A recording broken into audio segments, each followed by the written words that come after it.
तो hello everyone, welcome to physics की दुनिया। आज हमारे साथ हैं मिस्टर लोकेश कुमार, जिन्होंने गेट 2024 में मैकेनिकल में ऑल इंडिया रैंक 190 अचीव करी है।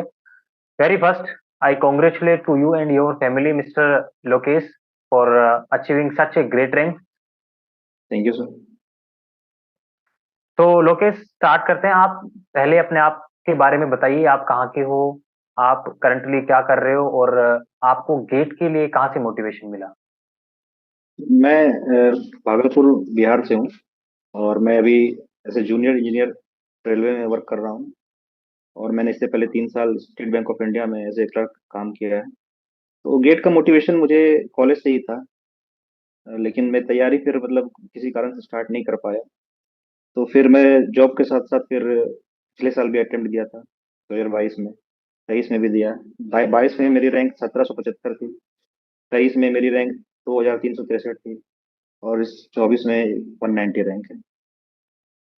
तो लोकेश, आप जॉब के साथ साथ प्रिपेयर कर रहे हो, this is such a great achievement. आप टाइम अपना किस हिसाब से मैनेज करते थे, ये आप कुछ बताना चाहेंगे हमारे एक्सपीरियंस के लिए।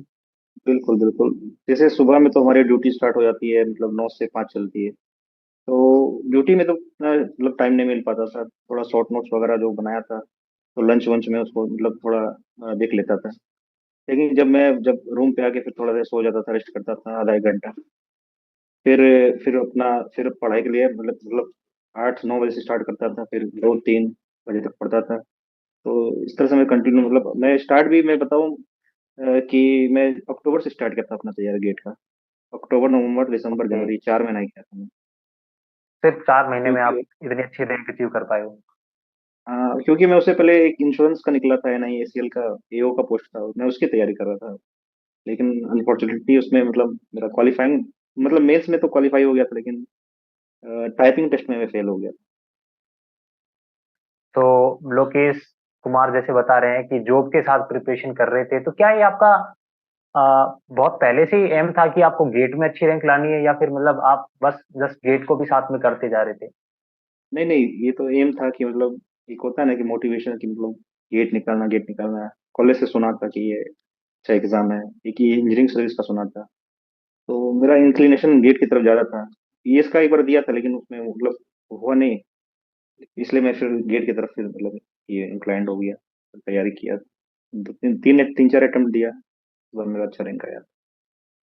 तो लोकेश, आप जॉब कर रहे थे साथ में, आपको नहीं आप क्वेश्चन प्रैक्टिस के लिए टाइम कहाँ से निकालते थे, और आप कौन से क्वेश्चंस प्रैक्टिस करते थे, बिकॉज आपके पास टाइम की बहुत कमी रहती थी उस टाइम, कैसे आप चीजों को मैनेज करते थे। बिल्कुल, क्वेश्चन प्रैक्टिस के लिए मैं मतलब जैसे मतलब 2 3 कैटेगरी में मैं बांटना चाहता हूँ सब्जेक्ट्स को। एक होता है बेसिक सब्जेक्ट होता है। एक होता है उसका मतलब थोड़ा सा मतलब लाइट वेट, मतलब जिससे गेट में कम नंबर आते हैं, जैसे मतलब एक मशीन डिजाइन हो गया, फिर इंडस्ट्रियल इंजीनियरिंग हो गया। तो ये सब थोड़ा मतलब इतना मतलब हल्का हल्का क्वेश्चन प्रैक्टिस करने से भी हो जाएगा। जैसे PYQ बनाया था। और फिर जैसे एक्सरजीत का मैंने कोर्स लिया था, क्वेश्चन बैंक का। तो उससे प्रैक्टिस करता था। फिर strength of material, fluid mechanics, thermodynamics, ये सब के लिए फिर स्टैंडर्ड बुक्स है, जैसे पीकेना की बुक है। फिर BC पुनमिया का मैं यूज किया था क्वेश्चन प्रैक्टिस के लिए। फ्लूइड मैकेनिक्स के लिए मैंने यूज किया था सुब्रमण्यम के लिए क्वेश्चन प्रैक्टिस के लिए। फिर PYQ मैंने बनाया, फिर टेस्ट सीरीज लगाया। तो इन सब के लिए आपके पास सफिशिएंट टाइम मिल जाता था विद जॉब, आप बोल रहे हो एज प्रिपेयर कर रहे थे आप। टाइम तो निकालना पड़ता था, टाइम तो सबके पास 24 घंटा ही है। बट ये एक होता मोटिवेशन था कि मेरे को मतलब करना है टाइम तो ये रात थोड़ा नींद कम करना पड़ता था, कम सोता था।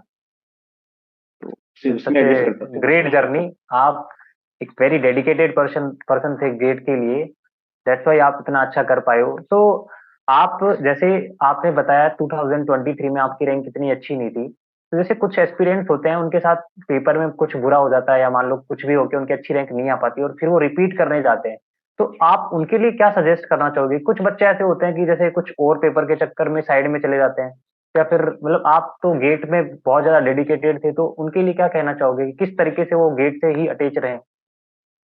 देखो जैसे मतलब जैसे होता है ना कि मतलब 2 अटेम्प्ट दिए, हुआ नहीं, अच्छा रिजल्ट नहीं आया, तो आप मतलब दूसरे एग्जाम पे भी शिफ्ट कर सकते हैं। ऐसा नहीं कि सिर्फ गेट ही करना है। क्योंकि आप पे भी मतलब प्रेशर आता है, घर वाले पे भी आप प्रेशर रहता है कि मतलब 2 साल हो गया, 3 साल हो गया। और आपको सक्सेस नहीं मिल रहा है, तो थोड़ा डिमोटिवेशन तो आएगा, लेकिन क्या कर, उसको पैरेलली आप तैयार अगर करना कर सकते हैं तो कर सकते हैं। दूसरे एग्जाम की तैयारी करो, पहले आप जॉब ले लो। मतलब मेरा ये कहना है कि बेसिकली आप पहले एक जॉब ले लो, फिर आप आपका जो ड्रीम है वो आप कैरी करो उसको। विद जॉब आप सजेस्ट करोगे कि पहले एक लाइफ सिक्योर करने के लिए एक जॉब होना जरूरी है, उसके बाद में मतलब अलोंग विद जॉब कुछ भी कर सकते हैं, राइट? बिल्कुल, क्योंकि अभी ऐसा मतलब मार्केट का ऐसा सीन चल रहा है, देख ही रहे हैं कितना मतलब अनएम्प्लॉयमेंट है, और 2-3 साल ड्रॉप करना और। तो आपने 2-3 बार गेट का एग्जाम में आप अपीयर हुए हो, तो आपको जैसे जो गलतियां आपने पिछली साल करी हो, क्या आपने इस बार उनको इम्प्रूव किया, जो गेट जी, 2023 में आपने गलतियां करी थी? मैं सही बताऊं, 2023 में मैं 2022 में मेरी 1775 रैंक थी, तो मैं ऐसा उम्मीद लगा के बैठा था कि मेरा एनटीपीसी में हो जाएगा, क्योंकि उसे 21 में 5 लिस्ट आई थी, 2000 रैंक तक ओबीसी को कॉल आया था, तो मैं सिर्फ भरोसे बैठा था। लेकिन 23 में मैं तैयारी एकदम एक कुछ नहीं किया था। मैं सोचा हो जाएगा इसी वेट में, मतलब मेरा एग्जाम मतलब आ गया, मैंने तैयारी भी नहीं की।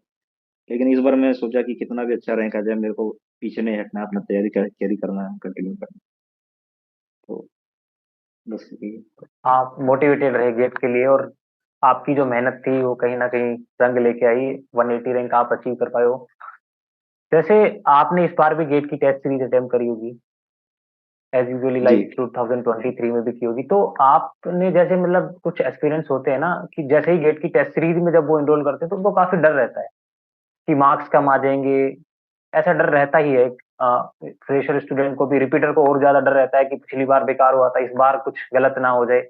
तो उनके लिए क्या कहना चाहोगी, जैसे मान लो खराब हो भी जाता है पहले, मतलब टेस्ट सीरीज में आप एनरोल कर रहे हो उस टाइम एक दो पेपर खराब हो भी जाते हैं, तो उस टाइम कैसे मोटिवेटेड बनाए रखना चाहिए अपने आप? मैं बताऊं, मैं अपना बता रहा हूँ कि जैसे मैं पहले होता सब, एक होता है टॉपिक वाइज टेस्ट होता है, एक फिर सब्जेक्ट वाइज होता है, फिर फुल लेंथ टेस्ट होता है। तो टॉपिक वाइज टेस्ट में उसमें क्या है कि पोर्शन मतलब आपको पूरा सब्जेक्ट ना पार्ट पार्ट में, मतलब 3-4 पार्ट में बटा हुआ मिलेगा। तो उसमें आपके नंबर थोड़ा अच्छे आते हैं। तो फिर जैसे आप थोड़ा मतलब सब्जेक्ट वाइज में जाते हैं, थोड़ा नंबर ड्रॉप होता है आपका, फुल लेंथ में और ड्रॉप होता है। तो इससे मतलब ये होता है ना, जैसे जैसे सिलेबस बढ़ता है तो क्या रिलेटिवली नंबर आपका घटेंगे। तो ये मतलब नंबर आपका घटेंगे, तो इससे ये मत सोचना कि मतलब मेरा परफॉर्मेंस खराब है ये है। और ये सबका मतलब ऐसा ही होता है। तो इस बार आप एरर क्या कर रहे हैं वो आपको मतलब नोट डाउन करना है। जैसे आप जो आता हुआ क्वेश्चन होता है, वो आपसे गलती नहीं होना चाहिए। अगर वो गलत हो गए तो आप मतलब रेस में बहुत पीछे चले जाएंगे। मैं ये 24 में बता रहा हूँ, मेरे दो क्वेश्चन 2 नंबर के थर्मोडायनेमिक्स मतलब 4 नंबर के क्वेश्चन थे। एक सेकेंड लॉ का आया था जो हीट इंजन और हीट पंप, वो आसान क्वेश्चन था। हम्म। लेकिन मैंने डेटा डालते समय ना वो गलती कर दिया, 2 की जगह 8 डाल दिया। तो आप ये सब पे भी ध्यान रखिए कि मतलब टेस्ट सीरीज जब देते हैं ना, तो मतलब पूरा फुल्ली 100% कॉन्सेंट्रेट होकर दीजिए। ऐसा नहीं कि मतलब दे रहे हैं, तो उसको एनालाइज भी करना बहुत जरूरी है। तो आप जैसे मतलब सिली मिस्टेक्स टेस्ट पेपर में हो जाती है टेस्ट सीरीज में, तो आप उनको अवॉइड करने के लिए क्या करते थे? उनको कहीं राइट डाउन करते थे या फिर मतलब उनको नेक्स्ट पेपर से पहले किस तरीके से ध्यान में रखते थे उनको, ताकि वो आगे गलती ना हो पाए? नहीं, मैं तो राइट डाउन नहीं करता था, मैं अपने माइंड में ही मतलब कर, जैसे ये टॉपिक से मेरे से गलती हो गया, जैसे मान के चलिए कोई एक एक्स टॉपिक है, तो उसमें मैं एकदम मतलब होता है ना कि थोड़ा 5-2 मिनट एक्स्ट्रा दे देता था कि मतलब मेरे से गलती ना हो। जितना मुझे मान लीजिए 3 मिनट या 2 मिनट लगते हैं क्वेश्चन को, तो मैं 1-2 मिनट एक्स्ट्रा देता था, दोबारा चेक करता था इसमें आंसर में कहीं मतलब आंसर दोबारा क्रॉस वेरीफाई करता था, डेटा डालने में गलती तो नहीं हो गया, डेटा रीडिंग में गलती तो नहीं हो गया। ऐसे ये मतलब मैं अपने माइंड में फिट करके रखा था कि इस टॉपिक से ये अगर आएगा तो गलती मतलब कहाँ कहाँ गलती हो सकती है, वो मैं माइंड में फिट था वो। ओके, क्या ये आप कुछ सजेस्ट करना चाहोगे स्टूडेंट्स के लिए कि आप मतलब जो स्पेशली गेट के लिए तैयारी कर रहे हैं या फिर रिपीटर हैं, तो वो ऐसी सिली मिस्टेक्स को किस तरीके से अवॉइड कर सकते हैं? देख, मेरा तो एक ही सजेशन रहेगा कि यार, जैसे आपको जो सूट करता है, हर आदमी का नेचर होता है ना, हर आदमी का प्रोसेस अलग अलग होता है, तो आपको जो बेस्ट सूट करता है आप वो करो। जरूरी नहीं कि मैं जो किया या कोई और कर रहा है तो वो भी आपको लिए। आप एक होता है ना कि उसको गाइडेंस ले सकते हैं कि हाँ ऐसे करने से हो सकता है।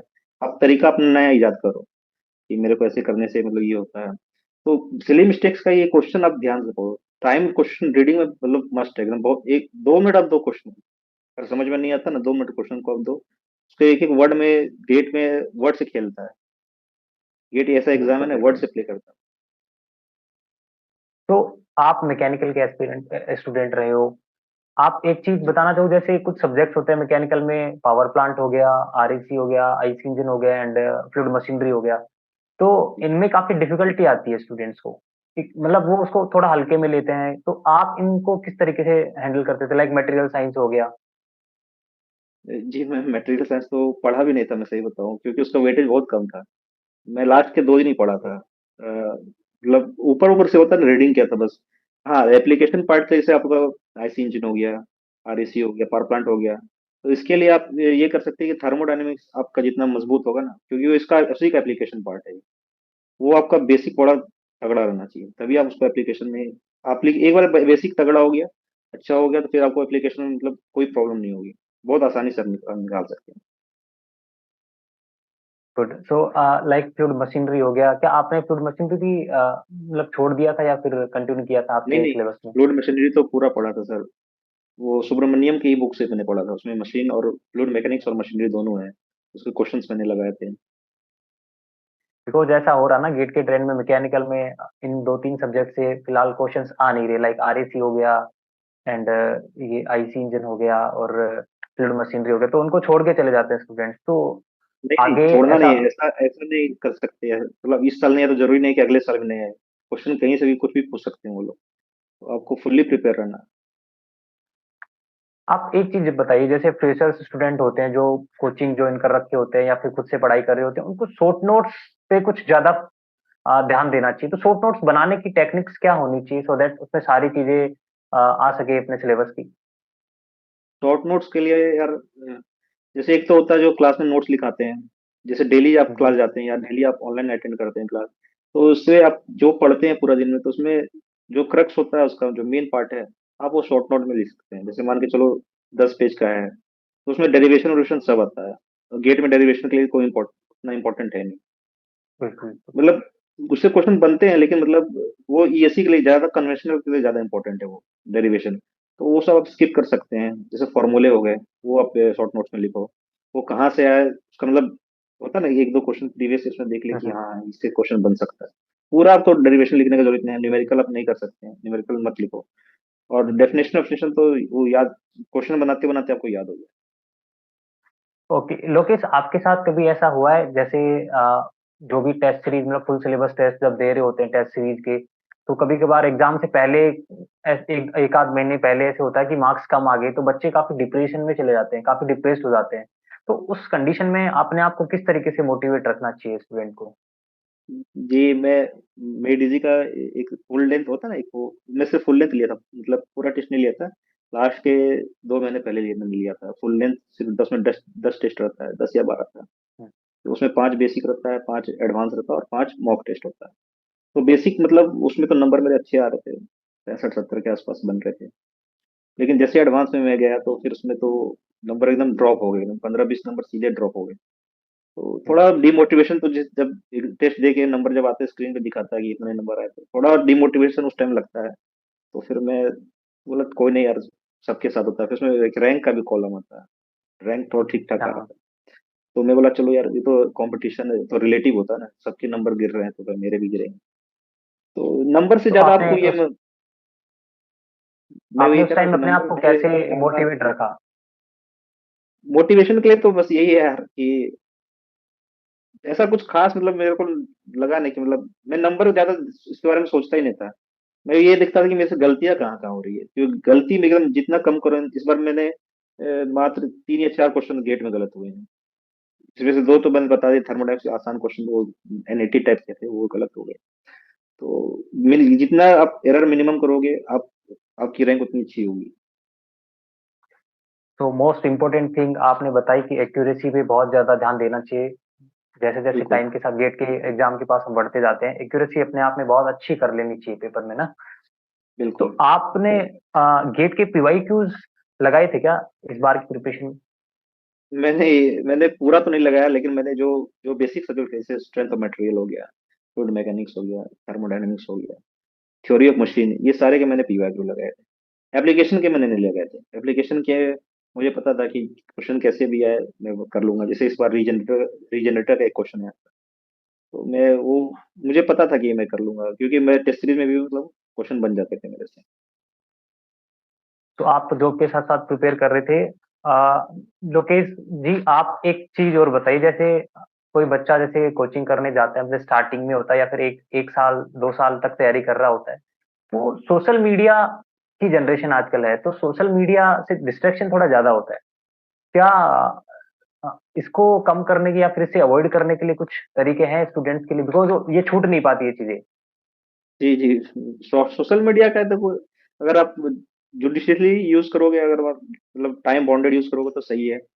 आप उसमें इन्वॉल्व अगर हो गए तो फिर तो थोड़ा आपका इफेक्ट, पढ़ाई पे इफेक्ट पड़ता है उसका, डेफिनेटली पड़ता है। क्योंकि मैं ना इंस्टाग्राम चलाता हूँ ना फेसबुक चलाता हूँ। वो मेरे को व्हाट्सएप भी चलाना पड़ता है मजबूरी में, क्योंकि ऑफिस ऑफिस हम्म। का काम उसमें रहता है। तो ठीक है, मतलब सबके अपने अपने हैं, मैं थोड़ा इस सबसे दूर रहता हूँ। ठीक है, अगर आप आधा घंटा 1 घंटा जैसे होता है ना कि माइंड फ्रेश हो गया, क्वेश्चन पढ़ते पढ़ते थोड़ा बोर हो रहे हैं तो आप देख लिए कुछ, तो उसके लिए ठीक है। लेकिन आप पूरा 2 घंटा 3 घंटा 4 घंटा दे रहे हैं तो फिर तो उसमें टाइम बर्बाद है। तो स्टूडेंट्स की प्रिपरेशन में सोशल मीडिया थोड़ा मतलब बाधा डालता है, राइट? वो मतलब मेरे हिसाब से, मतलब हो सकता है किसी और के हिसाब से वो कुछ, वो उनके यहाँ, मतलब मैं अपना बता रहा हूँ कि थोड़ा सा मतलब डिस्ट्रैक्शन हो जाता है उससे। आप एक चीज और बताइए, जैसे कुछ स्टूडेंट, कुछ क्या लगभग ऑलमोस्ट ऐसे ऑलमोस्ट स्टूडेंट होते ही हैं जिनको काफी टेंशन रहती है ना, जैसे गेट का पेपर आने वाला होता है तो थोड़े नर्वस हो जाते हैं। पेपर के टाइम में जी थोड़ी नर्वसनेस आ ही जाती है, अपने आप सारे स्टूडेंट को आती ही है। उस टाइम अपने आप जी। को कैसे मोटिवेटेड रखे या फिर थोड़ा धैर्य बना के रखे, क्या करना चाहिए उस टाइम स्टूडेंट को? ये बहुत अच्छा सवाल पूछा आपने। क्योंकि ये जब मैं इस बार जब पेपर में गया तो मेरे साथ क्या हुआ मैं आपको बताता हूँ कि स्टार्टिंग में ही मेरा क्वेश्चन ना, मतलब मैं एप्टीट्यूड सेक्शन स्किप करके टेक्निकल में जैसे गया, तो स्टार्टिंग में 3 4 क्वेश्चन मेरे मतलब बहुत टफ टफ आ गए। तो मैं थोड़ा नर्वस हो गया, मतलब मतलब हाथ से पसीना वसीना, मेरे सर में पसीना आने लगा। तो मेरे को लगा क्या, मतलब थोड़ा पैनिक हो गया था मैं। तो फिर मैं स्किप करते करते करते आगे बढ़ा। तो फिर 1 2 क्वेश्चन बने तो थोड़ा कॉन्फिडेंस आया। तो जैसे मैं जनरली बताऊं बच्चों लोग को कि जैसे आपको क्वेश्चन अगर टफ मिलता है तो आप मतलब हड़बड़ाइए नहीं, आगे बढ़िए। जो आपको लगता लगता है 100% श्योर है, आप उसको बनाइए पहले। तो फिर आपका कॉन्फिडेंस बिल्डअप होगा। जैसे आप इधर क्वेश्चन पैलेट में इधर ग्रीन ग्रीन आने लगता है तो फिर थोड़ा मतलब लगता है कि हाँ यार मैं कर रहा हूँ, क्वेश्चन कर रहा हूँ। तो आप ज्यादा मतलब ज्यादा सोचना नहीं है। क्वेश्चन बनेंगे आपसे, बनेंगे, आप पढ़ाई किए हैं तो डेफिनेटली बढ़ेंगे। थोड़ा स्टार्टिंग में होता है, वो एग्जाम का प्रेशर तो होता ही है, डेफिनेटली होता ओके, गुड। तो बहुत अच्छा लगा आपसे बात करके। एक लास्ट क्वेश्चन, एनी है मैसेज जी। जो स्टूडेंट्स को आप देना चाहोगे, जो स्टूडेंट की प्रिपरेशन में हेल्प कर सके? अ, देखो यार, मैं अपना बताऊं तो मैं भी एक बहुत एवरेज स्टूडेंट था। ऐसा नहीं कि मतलब बहुत इंटेलिजेंट हूँ। लेकिन यही है कि मोटिवेशन को अपना बना कर रखो, डिटरमिन्ड रहो कि हाँ मुझे करना है तो करना है। और तो ऑल द बेस्ट आप सबको फ्यूचर के लिए। Okay, good. So thank you very much. इनकी जर्नी वाकई बहुत इंस्पिरेशन वाली जर्नी है, विद जो भी ये प्रिपरेशन करके आए हैं, और इन्होंने बहुत अच्छी रैंक भी अचीव करी है। तो एक डेडिकेशन बहुत महत्वपूर्ण चीज होती है एक स्टूडेंट के जीवन में, जिनमें डेडिकेशन होती है बहुत अच्छा वो कर भी पाते हैं। लाइक लोकेश जी ने ऑल इंडिया रैंक 190 अचीव करी है। सच ए ग्रेट इंस्पिरेशनल जर्नी आपकी। बहुत अच्छा लगा आपसे बात करके। Thank you. हमारी टॉपर्स टॉक जो है, इसका एम यही रहता है कि जो टॉपर्स की स्ट्रेटेजी है वो आप स्टूडेंट्स तक पहुंचाई जाए, तो सो दैट आप इन चीजों को फॉलो करके अपने करियर में आगे बढ़ पाओ, एग्जाम्स में अच्छा कुछ कर पाओ। तो एनी डाउट यदि किसी को रहता है तो वो कमेंट सेक्शन में लिख सकते हैं, सो दैट आगे हमारे जो टॉपर्स टॉक में कोई आएंगे या फिर कोई अच्छे रैंक्स वाले आएंगे, वो आपको सोल्यूशन दे सके उन चीजों का। तो thank you very much mister Lokesh Kumar ji. बहुत अच्छा लगा आपसे बात करके। And thank you sir. Again heartly congratulations to you and your family for thank achieving you. Such a great rank. Thank you very thank much you. And all the best for your future. Thank you sir. Okay, thank you very much.